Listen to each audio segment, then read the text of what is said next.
और बड़ी खबर दिल्ली से है। कांग्रेस अध्यक्ष ने नई टीम का गठन कर दिया है। 47 सदस्यीय संचालन समिति का गठन हुआ है। CWC की जगह संचालन समिति काम करेगी। यूपी से प्रमोद तिवारी, PL पुनिया का नाम है। उत्तराखंड से देवेंद्र यादव, हरीश रावत का नाम है। इसके अलावा सोनिया गांधी, पूर्व PM मनमोहन सिंह और कई बड़े नेता शामिल हैं इस लिस्ट में। तो ये एक नया अपडेट है। कांग्रेस अध्यक्ष जो नवनियुक्त हैं मल्लिकार्जुन खड़गे, उन्होंने 47 सदस्यीय संचालन समिति का गठन किया है। CWC की जगह संचालन समिति बनाई गई है। और अगर हम कुछ विशेष नामों की बात करें तो इसमें सोनिया गांधी का नाम है, पूर्व प्रधानमंत्री मनमोहन सिंह का नाम है। उत्तर प्रदेश की बात करें तो प्रमोद तिवारी, PL पुनिया का नाम है। उत्तराखंड से देवेंद्र यादव और हरीश रावत का नाम शामिल किया गया है।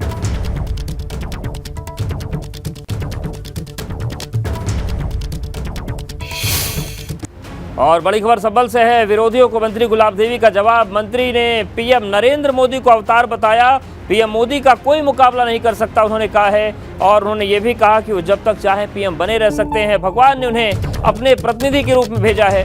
दरअसल संभल में गुलाब देवी ने बयान तब दिया जब उनसे पूछा गया कि कई लोगों ने अल्पसंख्यक PM की मांग की है, जिसके बाद उन्होंने PM मोदी की जमकर तारीफ की। माननीय मोदी जी एक अवतार के रूप में है जी। ये असाधारण प्रतिभा है जी। इनका मुकाबला कोई नहीं कर सकता जी।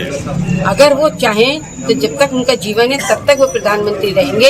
ये अटकलवादियों से वो प्रधानमंत्री पद से हटने वाले नहीं है और ना कोई दूसरे व्यक्ति आने वाले। तो प्रयागराज में मौसमी की जगह प्लेटलेट चढ़ाने के मामले में 3 सदस्यीय कमेटी की जांच रिपोर्ट सामने आ गई। रिपोर्ट में नहीं है मौसमी काजू चढ़ाए जाने की बात। असुरक्षित ढंग से रखे प्लेटलेट चढ़ाने का जिक्र किया गया है। जांच कमेटी का दावा है कि मरीज को प्लेटलेट्स ही चढ़ाई गई।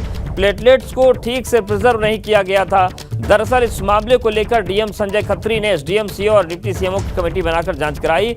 अब जांच में ऑल इज वेल होने का दावा किया जा रहा है।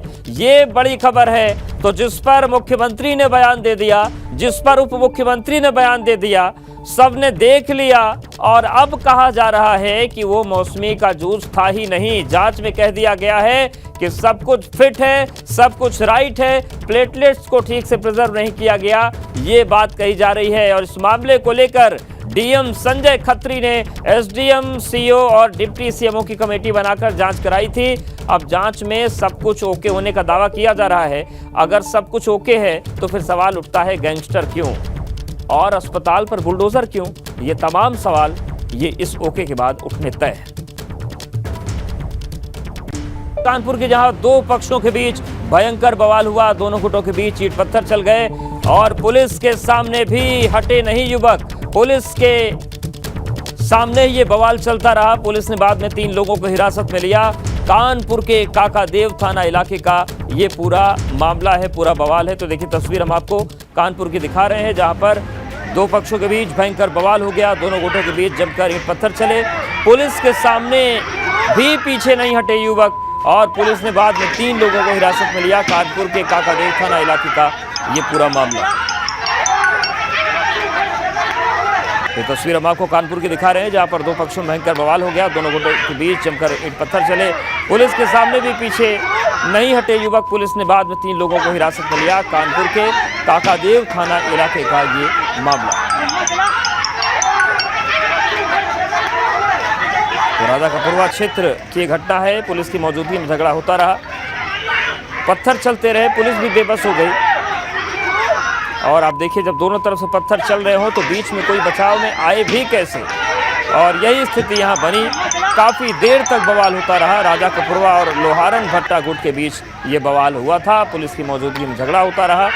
बाद में पुलिस ने 3 लोगों को हिरासत में लिया है और ये जो पूरा बवाल है ये काकादेव थाना क्षेत्र में हुआ।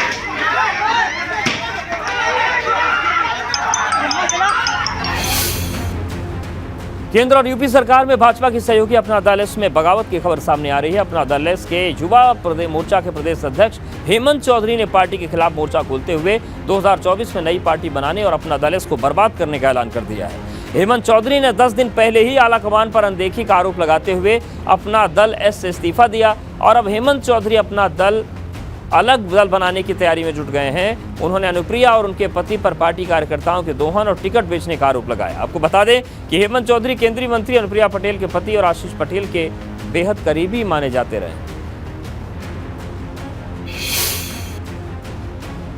कह रहे हैं 2017 हो या 2022, अपना दल ने जितनी भी सीटें लिया उसमें कार्यकर्ताओं का जो हक था उस हक को मारने का काम किया। अगर बात करें 2022 की, 17 सीटें गठबंधन के तहत इनको मिला और उस 17 सीट में से सिर्फ 3 लोगों को जो पार्टी के कार्यकर्ता थे उनको टिकट दिए। बाकी 14 सीटें ये बाहर से आए हुए व्यक्ति को बेच दिए। सुबह व्यक्ति पार्टी ज्वाइन कर रहा है, दोपहर को ये पैसा ले रहे हैं और शाम के टाइम उनको सिंबल दे रहे हैं। बाकी पूरे प्रदेश के जो पदाधिकारी कार्यकर्ता जो सीट पर आवेदन किए हुए थे वो बेचारे सुबह से लेकर रात तक देख रहे हैं कि अब हमको मिलेगा, अब मिलेगा, लेकिन वो समय उनका नहीं आया। हेमंत चौधरी जी ने जो हमारे राष्ट्रीय अध्यक्ष जी के ऊपर, बहन जी के ऊपर आरोप लगाया है वो बिल्कुल गलत है। उन्होंने जो आरोप लगाया कि उनका पैर छूने का नए कार्यकर्ताओं को 1 लाख, पुराने कार्यकर्ताओं को 25,000 ये शुल्क देना पड़ता है, ये बिल्कुल ही आधारहीन है। जो विधानसभा के चुनाव में शुल्क निर्धारित किया गया था वो आवेदन का शुल्क था। वहीं सपा अध्यक्ष अखिलेश यादव विश्व प्रसिद्ध ठाकुर बांके बिहारी मंदिर के शरण में पहुंचे। मथुरा के वृंदावन पहुंचकर उन्होंने बांके बिहारी के मंदिर में पूजा अर्चना की और अपने पिता मुलायम सिंह यादव की आत्मा की शांति के लिए भगवान से प्रार्थना की। इस दौरान अखिलेश के साथ पत्नी डिम्पल यादव और बच्चे भी साथ थे। तो देखिए तस्वीर हम आपको दिखा रहे हैं। अखिलेश यादव सब परिवार पहुंचे बांके बिहारी के चरण में वृंदावन और उन्होंने बांके बिहारी के दर्शन किए, पूजन अर्चन किया। और देखिए दूसरी तस्वीर भी फिर अखिलेश यादव ने एक ट्वीट की है अपनी फोटो। तो धर्मेंद्र यादव भी दिख रहे हैं, डिम्पल यादव भी नजर आ रही हैं और बांके बिहारी मंदिर में दर्शन करने के लिए अखिलेश यादव पहुंचे थे।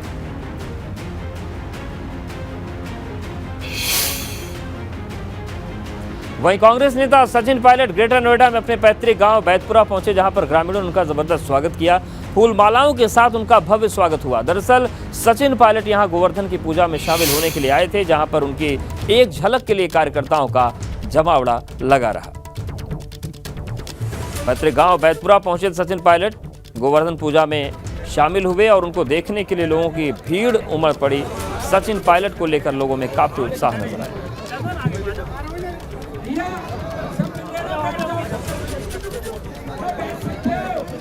तो पैतृक गांव में पहुंचे सचिन पायलट और गोवर्धन पूजा में शामिल हुए। गोवर्धन पूजा के लिए अपने पैतृक गांव बैतपुरा में सचिन पायलट पहुंचे थे।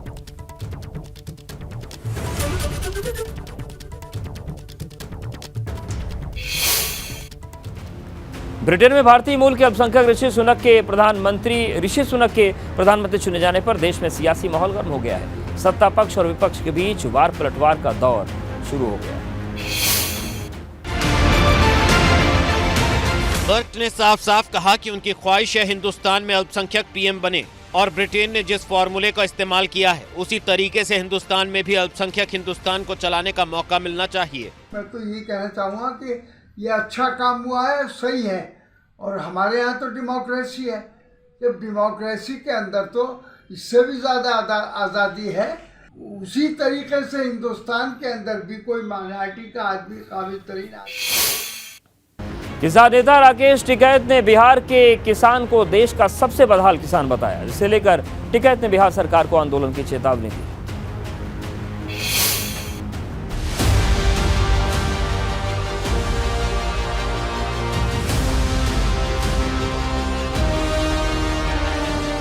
किसान नेता राकेश टिकैत ने बिहार के मुख्यमंत्री नीतीश कुमार को राज्य में मंडी व्यवस्था शुरू करने के लिए पत्र लिखा था और मंडी व्यवस्था को फिर से शुरू करने की मांग की थी।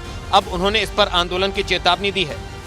एक बड़ी डिमांड हमारी सब लोगों की है, भारतीय किसान यूनियन की है, किसान संयुक्त मोर्चे की है कि बिहार की बाजार समिति खुलनी चाहिए। जो नीतीश कुमार जी ने 2005 में बंद की उसको चालू करें, उस पर बातचीत करें और इस विषय को हम सरकार से बातचीत भी करेंगे और आंदोलन की जरूरत पड़ी तो आंदोलन भी करेंगे बिहार के किसान के लिए। दरअसल बिहार में नीतीश कुमार की सरकार ने साल 2006 में एपीएमसी अधिनियम और मंडी व्यवस्था को उन्होंने खत्म कर दिया था। अब बिहार में राकेश टिकैत को बिहार के कृषि मंत्री का पद छोड़ने वाले पूर्व कृषि मंत्री और राजद विधायक सुधाकर सिंह का साथ मिल गया है। उन्होंने सोशल मीडिया पर एक पोस्ट लिखकर राकेश टिकैत का समर्थन किया है। इसके साथ ही राकेश टिकैत ने भारतीय किसान यूनियन के लिए एक नया ड्रेस कोड लागू कर दिया है। किसानों के अलग अलग संगठनों के चलते भाकियू टिकैत ने अपनी पहचान अलग रखने के लिए ड्रेस कोड लागू कर दिया है और अब कार्यकर्ताओं और पदाधिकारियों को हरा गमछा, हरी सफेद टोपी और संगठन का बिल्ला लगाना अनिवार्य कर दिया गया है। सभी से अपील है कि आप हरा गमछा, टोपी, पगड़ी, बिल्ला ये साथ में रखें और खास करके जब आप अधिकारी से बातचीत करो तो वो जरूर रहना चाहिए। जब आप अपनी मीटिंग में जाओ तो जरूर रहना चाहिए। यही सभी से अपील है, इन सब चीजों पे ध्यान दें। दरअसल भारतीय किसान यूनियन के 2 गुट होने की वजह से पदाधिकारियों और कार्यकर्ताओं की पहचान नहीं हो पा रही थी। इसी को लेकर अब भाकियू ने नई व्यवस्था लागू की है। Bureau report, ABP Ganga. अब बात प्रयागराज की, जहां नकली प्लेटलेट्स का गोरखधंधा करने वालों पर कानूनी शिकंजा कसने लगा है। डेंगू के मरीज के लिए प्लेटलेट्स में मौसमी का जूस मिलाए जाने के कथित आरोपों में घिरे लोगों पर डबल अटैक किए जाने की तैयारी। एक तरफ जहां प्रयागराज विकास प्राधिकरण ने अस्पताल की बिल्डिंग को बुलडोजर से जमींदोज करने का नोटिस जारी किया, वहीं अब पुलिस महकमा पकड़े गए आरोपियों के खिलाफ गैंगस्टर एक्ट के तहत कार्रवाई और उनकी संपत्तियों को कुर्क करने की तैयारी कर रहा है। प्रयागराज में नकली व मिलावटी प्लेटलेट्स का गोरखधंधा कर डेंगू के मरीजों की जिंदगी से खिलवाड़ करने वालों पर अब डबल अटैक किए जाने की तैयारी है। प्रयागराज विकास प्राधिकरण ने जहां आरोपी अस्पताल पर बुलडोजर चलाने का नोटिस जारी कर दिया है, तो वहीं पुलिस महकमा अब गिरफ्तार किए गए आरोपियों के खिलाफ गैंगस्टर एक्ट के तहत कार्रवाई करते हुए उनकी संपत्तियों को कुर्क करने की तैयारी में है। खुद सूबे के डिप्टी सीएम केशव प्रसाद मौर्य ने भी साफ कर दिया है कि इस मामले में दोषियों को कतई बख्शा नहीं जाएगा और उनके खिलाफ सख्त कार्रवाई कर एक बड़ा संदेश देने की कोशिश की जाएगी। कैमरामैन रोहित श्रीवास्तव के साथ मोहम्मद मोइन, एबीपी गंगा, प्रयागराज। नकली प्लेटलेट देखिए, जो भी इस प्रकार का अपराध करता है तो उस पर तो कार्रवाई करना ही चाहिए। और लोग जब संकट में हो, जीवन और मृत्यु के बीच जूझ रहे हों, अगर कोई इस प्रकार का कृत्य किया है तो उसके खिलाफ जो भी प्रशासनिक कार्रवाई होनी है, जो भी दंडात्मक कार्रवाई होनी है, वो होनी चाहिए, वो होगी। अभी उसकी जांच रिपोर्ट नहीं आई है। अखबारों में इस प्रकार की जानकारी आई थी, ऐसा आरोप परिजनों का है। जांच रिपोर्ट आते ही पूरी बात बताएंगे। और वैसे प्रथम दृष्टया ऐसा संभव लगता नहीं मुझे, लेकिन यदि कोताही हुई है तो हम कड़ी कार्रवाई करेंगे, FIR भी कराएंगे, जेल भी भेजेंगे। अस्पताल ध्वस्त कराने का ध्वस्त करने के लिए अस्पताल एक नोटिस दिया गया। तो अगर गलत बना होगा, ड्राइंग पास नहीं होगा, वो तो विधिक कार्रवाई जो विकास प्राधिकरण है या लोकल एडमिनिस्ट्रेशन के लोग करेंगे। हमारी जिम्मेदारी है कि स्वास्थ्य महकमे में उच्च कोटि का इलाज सबको मिले, चाहे प्राइवेट हो चाहे सरकारी हो, और कहीं कोई नियमों का उल्लंघन ना हो।